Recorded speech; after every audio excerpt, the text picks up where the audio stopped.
ना, किसी भी भाषा का जो भी ध्वनि है उसको लिखने के लिए जिस चिन्ह का प्रयोग किया जाता है तो क्या कहते हैं? आए समझ में? जैसा कि आप लोग देखें कि कई तरह की लिपि आप देखें यहाँ पर मैंने आपको लिखाया था कि कुछ ऐसी भाषाएं हैं, है ना, जैसे मान लीजिए हिंदी है, फ्रेंच है, उर्दू है, संस्कृत है, जर्मन है, बंगाली है, अंग्रेजी है, पंजाबी और मराठी।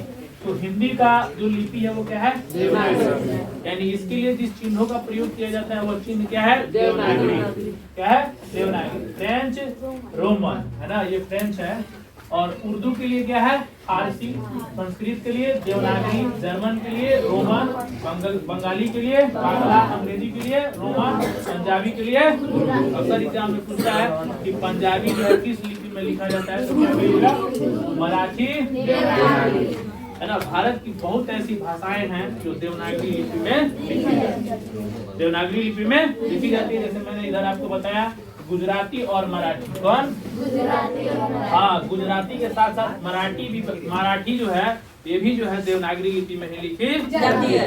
आए समझ में? इसी तरह से उर्दू है ना, जो उर्दू है उसको फारसी लिपि में लिखा जाता है। क्या?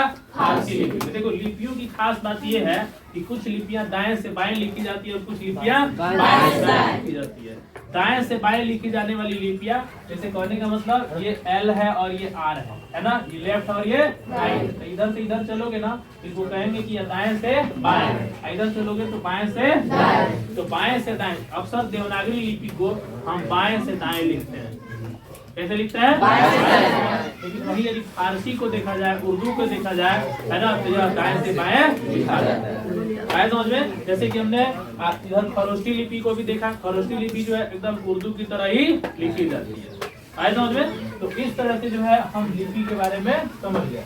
चलिए, कहा जाता है कि देवनागरी लिपि का जो मेन मूल लिपि है वो ब्राह्मी लिपि है। कौन सी लिपि है? ब्राह्मी लिपि से उसकी उत्पत्ति हुई। एक चीज मैं आपको बता दूं कि पहले जब पुराने जमाने में यानी आदि मानव के जमाने में जब गुफा में रहने वाले लोग जो होते थे वो क्या करते थे? चित्रकारी करते थे दीवारों पर, अपने अपने भाषा में लिखते थे, है कि नहीं? कुछ न कुछ लिखते थे। इसका खोज हुआ है लेकिन आज तक इन भाषाओं को कोई पढ़ नहीं पाया है ना, कि वो किस अपना उनका मुख्य भाषा था, अपने हिसाब से लिखते थे, है कि नहीं? तो ऐसी बहुत सारी भाषाएं हैं जिनको आज तक कोई पढ़ नहीं पाया है। समझ में? चलिए आइए हम आगे पढ़ते हैं, है ना। लिपि के विकास के चरण। लिपि के विकास, जब लिपि का जब आविष्कार हुआ होगा स्टार्टिंग में तो सबसे पहले चित्र बना देते थे। क्या? चित्र। जैसे मान लो कि एक वो पिक्चर देखे हो दिलवाले, अजय देवगन की पिक्चर का नाम क्या है? दिलवाले है ना।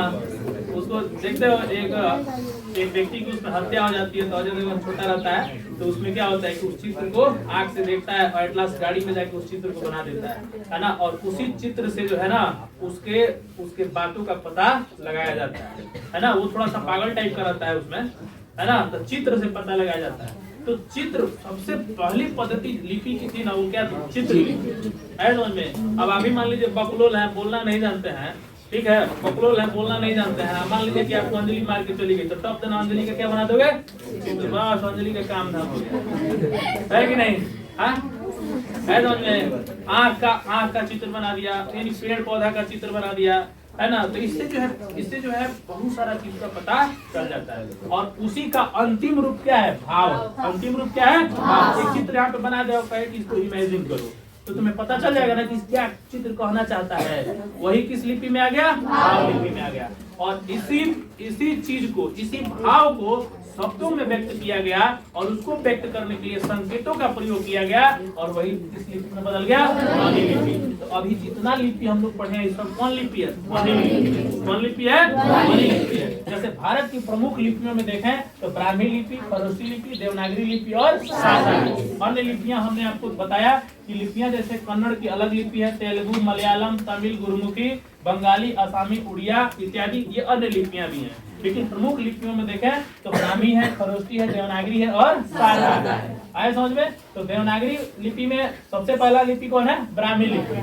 ब्राह्मी लिपि को देखें तो प्राचीन काल में संस्कृत भाषा जो लिखी जाती थी वो किस लिपि में लिखी जाती थी? ब्राह्मी लिपि में। ऐसा में यह लिपि बाएं से दाएं लिखी जाती थी, लेकिन आगे चल करके कुछ ऐसे वैज्ञानिक आए कि उस पर ये कहते थे कि नहीं, ये दाएं से बाएं लिखा जाता है। ये बताइए कि जब आपको पढ़ना आएगा तो आप ऑटोमेटिक समझ जाइएगा कि बाएं से लिखा है कि बाएं से लिखा है कि दाएं से। और जब आपको पढ़ने ही नहीं आएगा तो आप उसको न बाएं से कहेंगे ना दाएं से कहेंगे, कभी बाएं से कहेंगे कभी दाएं से कहेंगे। तो आगे कई साइंटिस्टों ने बताया कि नहीं नहीं, ये तो दाएं से बाएं लिखा जाता है ना।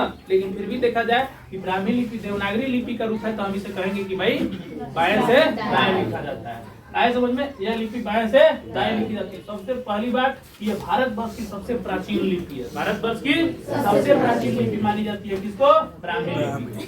आए समझ में, यहाँ पर आपने सिंबल देखा ब्राह्मी लिपि का, सारा सिंबल अ का अ, आ, छोटी, बड़ी, छोटा उ, बड़ा उ और बड़ा ए, ओ, और अंग नहीं है ना, उसके बाद कॉस का सिंबल देख लीजिए,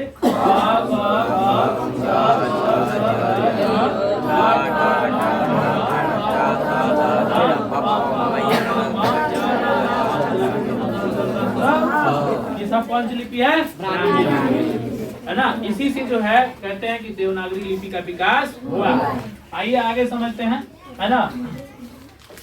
आगे समझते हैं दूसरा लिपि कौन सा है? खरोष्ठी लिपि। खरोष्ठी लिपि की बात यह है कि खरोष्ठी दो शब्दों से मिलकर बना है, खर और ओष्ठ। खर और ओष्ठ, खर माने गधा, ओष्ठ माने ओट, है ना। गधे के ओठ, गधे के, है ना। किसकी बात कर रहे हैं?